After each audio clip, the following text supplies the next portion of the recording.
Welcome to the Learning Pines YouTube. We hope this video helps. You begin by asking for permission and explaining why you need location. This reduces denial. Add a visible button that calls Navigator, Geolocation. Get current position. Use the Options object with Enable High Accuracy set to True to prefer GPS when available and Short Timeout to avoid stalls. Once the user taps, show a spinner and call the success callback. In that callback, you receive a Position object, Extract Coords, Latitude and Coords, Longitude immediately, so you can proceed without reprompting.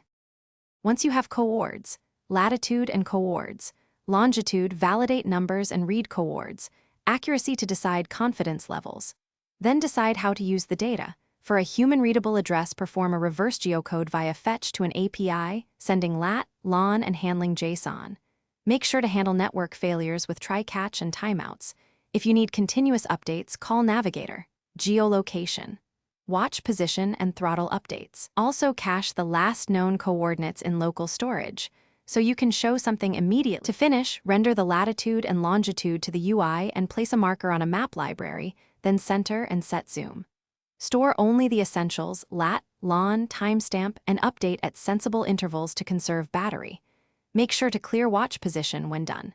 If something goes wrong, first confirm the page uses HTTPS, then inspect the permission state and console errors, also test in another browser. If users deny, provide a clear retry flow and instructions to re-enable permissions in site settings. Thanks for watching. Consider subscribing if we helped you.